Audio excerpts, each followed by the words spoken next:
कदमों पर खड़े होकर इस बात का इकरार कर सकते हैं कि हम जिंदा खुदा के कलाम को ऑनर देने के लिए खुदा के घर में हैं?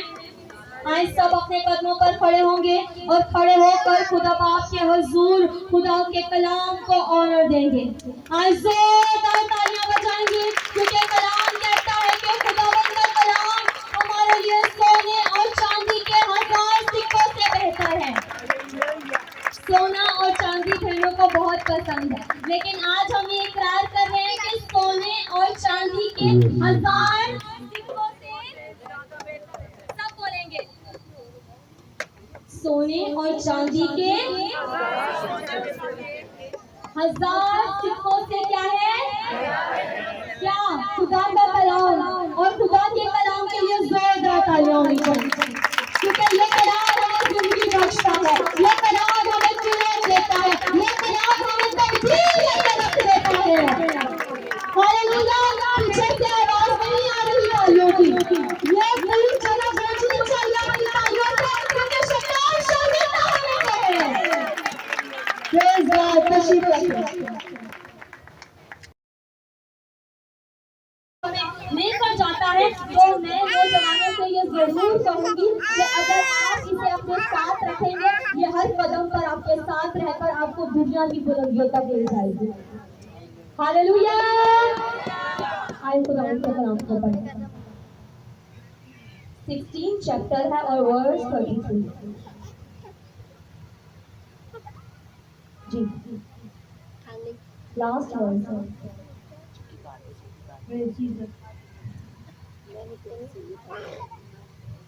यूहन्ना की इंजील उसका 16 चैप्टर और 33 वर्ड से हम पढ़ेंगे। मैंने तुमसे ये बातें इसलिए कही कि तुम मुझ में इत्मीनान पाओ। दुनिया में मुसीबत उठाते हो, लेकिन खातिर जमा रखो, मैं दुनिया पर गालिब आया हूँ। खुदावंद का कलाम पढ़ा और सुना जाना हम सब के लिए भाई से बरकत है। आमीन, आमीन। कलाम मुकद्दस यहाँ पर खुदावंद का बंदा लिखता है कि मैंने तुमसे ये बातें इसलिए कही कि तुम मुझ में क्या पाओ? क्या पाओ? क्या पाओ? इत्मीनान पाओ। और आगे क्या है कि दुनिया में क्या उठाते हो? खातिर जमा इत्मीनान में आ जाओ, क्योंकि मैं दुनिया पर गालिब आया हूँ। ये कौन कह रहा है? ये यीशु मसीह कह रहा है कि मैं दुनिया पर आज का जो मेरा अनुमान है वो ये है कि मैं दुनिया पर गालिब आऊंगा। बोले, अपने ऊपर हाथ रख के कहें कि मैं दुनिया पर गालिब आऊंगा। सब अपने हाथ रखें अपने दिल पर, कहें कि मैं दुनिया पर गालिब आऊंगा। आमीन। ये बहुत अच्छी नबूवत कर रहे हैं आप अपने लिए। आमीन।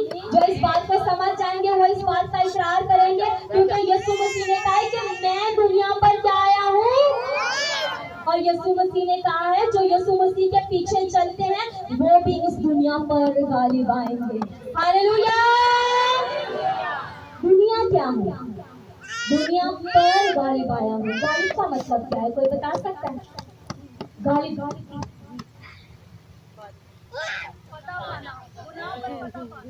पता पाना। और कोई जो हम इस बात को सीखते हैं तो इसकी जो मतलब निकलता है वो है काबू पाना। क्या पाना? गालिब आने का मतलब काबू पाना। आज अगर हम देखें तो कलाम मुकद्दस इस बात को बयान करता है कि बहुत मुश्किल हो गया है कि एक इंसान अपने आप पर काबू पाए। बात समझ में आ रही है? हम इस बात को जानते हैं कि शैतान को और खुदा के रूप में वो हमारे अंदर आकर क्या करे? काम करे। गालिब आने का मतलब है कि आपने अपनी तमाम उन चीजों पर गालिब आना है जो खुदा को नहीं पसंद। और आगे खुदा के कलाम मुकद्दस में पढ़ेंगे, बहन मेरे साथ निकालिए कि दुनिया पर गालिब आने का क्या मतलब है। दुनिया में कौन कौन सी चीजें जिन पर गालिब आना है? जी, यूहन्ना का खत, पहला यूहन्ना। मेरे साथ रहे, यहाँ से पूछूंगी भी कि मैं क्या बोल रही हूँ। जी, दूसरा बाप है और उसकी 16वीं आयत।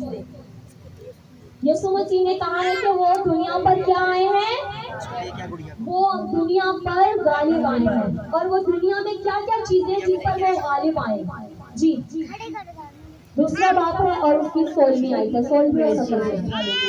क्योंकि जो कुछ दुनिया में है यानी जिस्म की मर्जी पर चलता है वो अब तक कायम रहेगा। आमीन।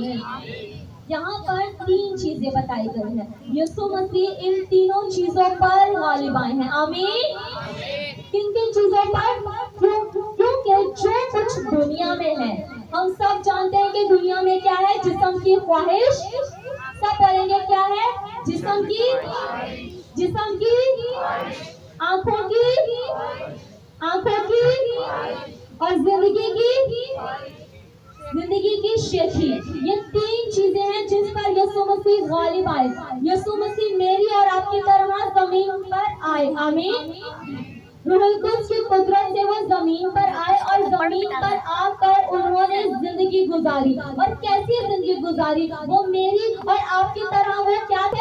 वो इंसान थे। क्या थे? पीछे वाले भी वो क्या थे? वो जब जमीन पर रहे, जब जमीन पर उन्होंने खिदमत के काम को किया, तो हम देखते हैं कि जब खिदमत का आगाज ही हुआ, आए मेरे साथ मत्ती की इंजील निकालें, उसका 4 बाब। यीशु मसीह ने आज अगर मैं और आप अपनी जिंदगी पर देखें तो हम बहुत सारी चीजों में समझौता किए हुए हैं। ये हमसे नहीं छूटता, ये हम अपनी जिंदगी के साथ रख रहे हैं। हम खिदमत भी कर रहे हैं और हम दुनिया की चीजों को भी रख रहे हैं। क्या ये ठीक है? क्या ये ठीक है? सब साथ रहेंगे। कलाम मुकद्दस में वाज़िया लिखा है, यीशु मसीह ने कहा है कि मैं दुनिया पर गालिब आया हूँ, और दुनिया में ये तीनों चीजें हैं। जिस्म की ख्वाहिश, चौथा बाप और उसकी पहली आयत से पढ़ेंगे।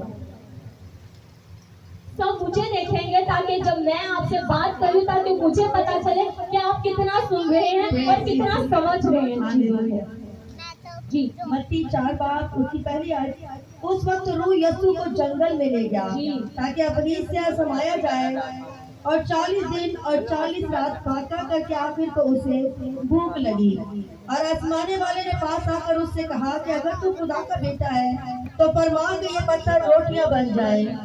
उसने जवाब में कहा, लिखा है कि आदमी सिर्फ रोटी ही से जीता ना रहेगा। ये क्या है? जिस्म। क्या थी ये? क्या थी ये? जिस्म की एक नींव थी, ये ख्वाहिश थी। यीशु मसीह 40 दिन और 40 रात फाके की हालत में रहकर यीशु को आखिर में क्या लग गई? भूख लग गई। हम अगर देखें तो हम जो है अपनी जिंदगी में देखें तो हमें भी आजमाने वाला आता है, और हर रोज आता है, और हम रोज उसे जता देते हैं। लेकिन यीशु मसीह ने ऐसा नहीं किया। यीशु मसीह ने उसे जताया नहीं। यीशु मसीह ने कलाम से उसका मुकाबला किया, और जिस्म की ख्वाहिश क्या पेश की गई कि जो है रोटी खा लो, और क्या कहा कि पत्थरों को बोलो कि रोटी बन जाए तुम्हारे लिए। अगर तो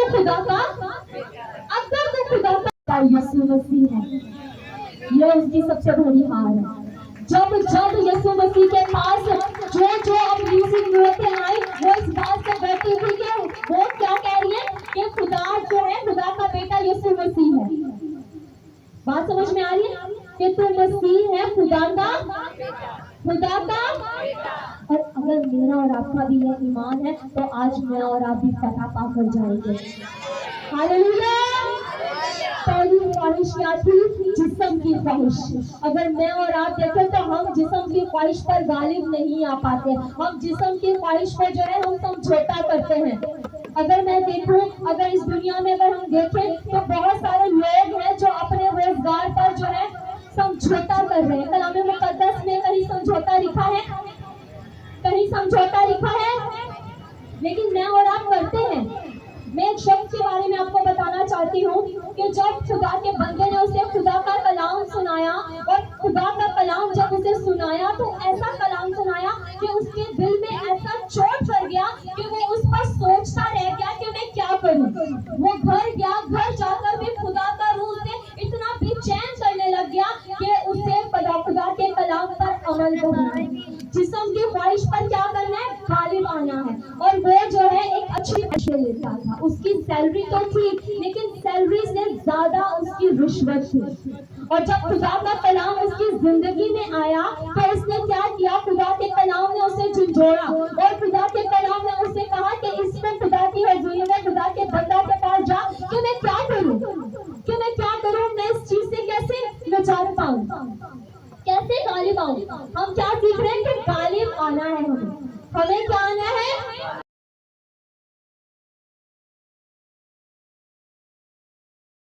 अगर वो ठीक उसी सैलरी में रहता तो वो ठीक कमा रहा था, लेकिन उसके अलावा अगर वो रिश्वत ले रहा था